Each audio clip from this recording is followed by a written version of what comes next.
When people think of automobile performance, they normally think of horsepower, torque, and acceleration. But all of the power generated by a piston engine is useless if the driver can't control the car.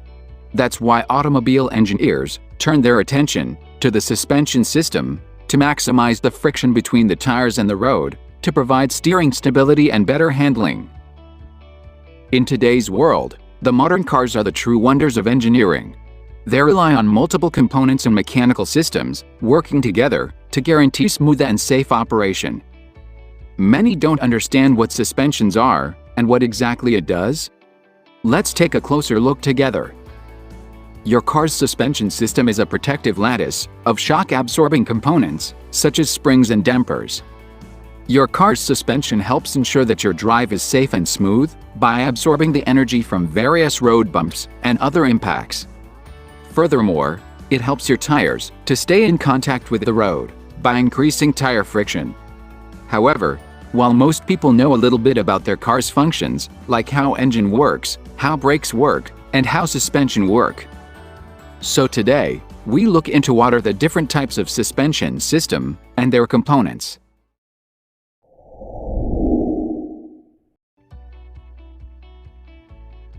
Suspension comes with two basic components, such as springs and dampers.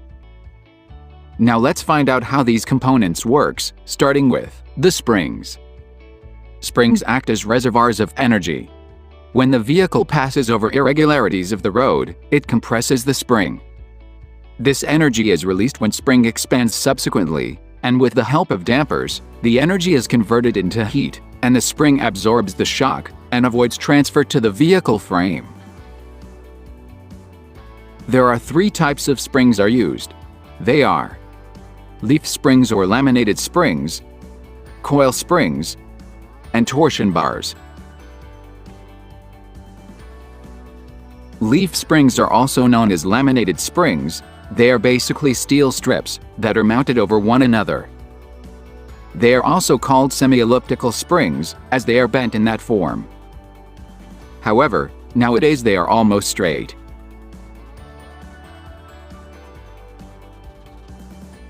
Coil springs can have constant and variable rigidity. Items with constant stiffness have the same diameter on both ends.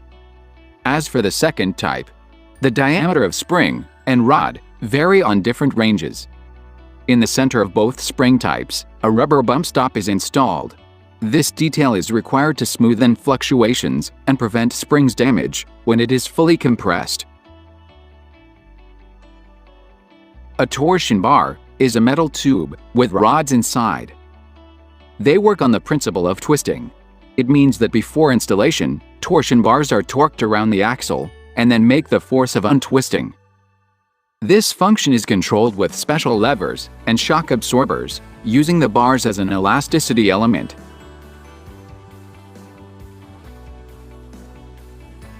Dampers, commonly known as shock absorbers, protect the chassis from the force caused when a wheel hits a bump and prevents the springs from continuously bouncing.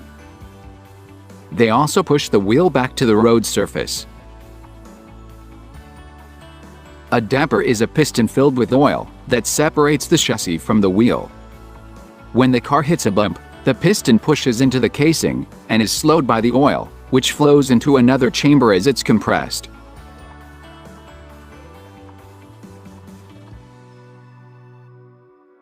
Knuckle or upright. This is used to connect the wheels to the suspension system. The knuckle arm is positioned at the front wheel of the car. The wheels will rotate continuously on the spindle shaft that comes from the knuckle arm. It is also connected to the lower arm using a ball joint. The knuckle is having a caster angle and a king pin on the front wheels, which helps in steering a vehicle in left or right direction.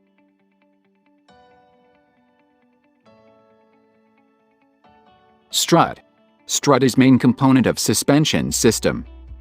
Strut is basically the combination of spring and damper, which is having two ends, which will be attached to the frame and the wheel. Spring is used to store kinetic energy into potential energy, and damper dissipates the kinetic energy into heat energy. Both these components works together to form a strut assembly. The size of spring used in strut depend upon the load capacity of the vehicle. Anti-sway bars. These are also known as anti-roll bars. Anti-sway bars play a key role in passenger comfort and vehicle stability to improve performance. Anti-sway bars acts as one of the key components in a vehicle suspension system. As the name suggests, their purpose is to reduce body roll or sway when operating under cornering conditions.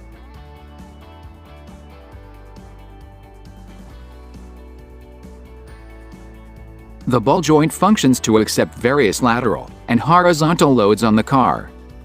It is also helpful as a rotation axis when the vehicle is turning. Ball joints consist of a metal housing and stud.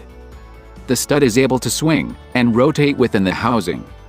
In this joint, you will usually find helpful oil for lubricating the various parts that rub against each other. The grease lubrication is also provided in the socket of ball joint.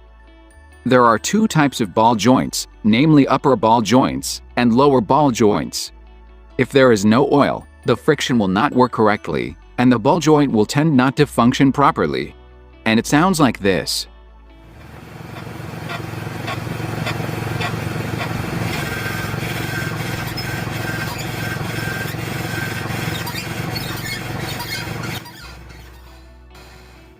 There are different types of suspension system will be used in automobile vehicles. They are independent suspension system and non-independent or rigid axle suspension system. Independent suspension system. Independent suspension is an automobile suspension system that allows each wheel on the same axle to move vertically and independently of the others. In this system, the wheels are linked. Movement on one side does not affect the wheel on the other side. It is common for the left and right sides of the suspension to be connected with anti-roll bars or other mechanisms. Most modern vehicles have independent front suspension. Many vehicles also have an independent rear suspension. It has almost same advantages of the independent front suspension, but the main advantage that it reduces the unsprung weight of the vehicle. In independent suspension, there are various types are available. They are McPherson strut suspension, double wishbone suspension, multi-link suspension, and trailing arm suspension. McPherson strut assembly. Earl S. McPherson, an engineer with Ford USA, developed a single wishbone with a telescopic strut-type system in 1947. Both the strut and lower control arm are connected to the frame of the vehicle with a flexible joint. In the whole system, the main component is the strut. It consists of spring and a damper. When the vehicle comes in contact with the irregularities of the road, the wheel moves up and down on the radius of the lower link. Due to this motion, all the shock is transferred to the strut, which absorbs the maximum amount of force. It has relatively simple construction, which results in a compact design and cheap. Double wishbone suspension system. In this system, the wheel is mounted on the wheel hub. The wheel hub is provided with two links, that is upper link and a lower link. Both the links are pivoted with the frame of the vehicle. A shock absorber is also placed between the frame and the lower link, which consists of a flexible joint. When the vehicle moves on uneven surfaces, the wheel faces shocks. These shocks are transferred to the shock absorber through the lower link. The shock absorber absorbs the maximum amount of shocks. The upper link is used to maintain the camber of the wheel. This system is complex, as well as costly, and it requires more space.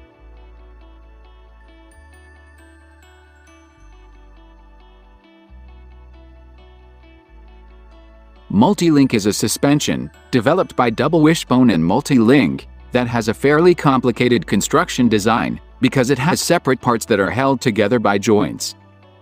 This type of suspension has a quality grip, and controlling the car becomes easier. The Multi-Link suspension also has many variations. If this suspension is damaged, then the replacement process takes a long time and the spare parts are still rare, so the price is relatively more expensive than other suspensions.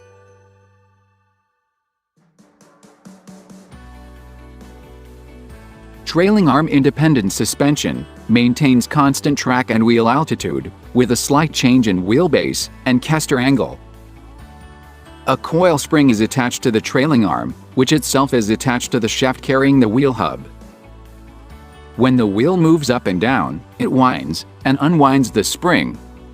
A torsion bar has also been used, in certain designs, in place of the coil springs.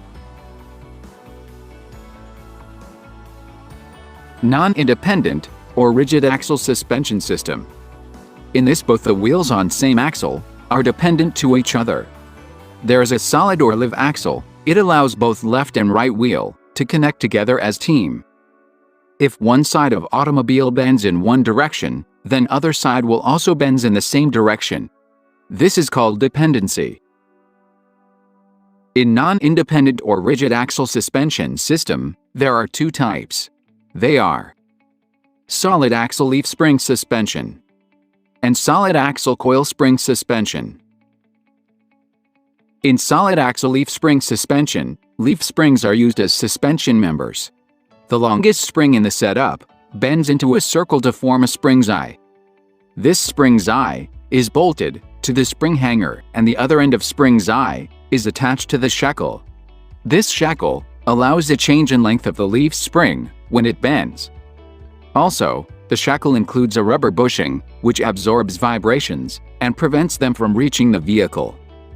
The center portion of the leaf spring is attached to the rear end axle housing with the help of U-bolts, and a rebound clip holds all the springs together. This type of suspension is used in truck, intended for more severe operations, and with rear axle with high payload. Solid axle coil spring suspension.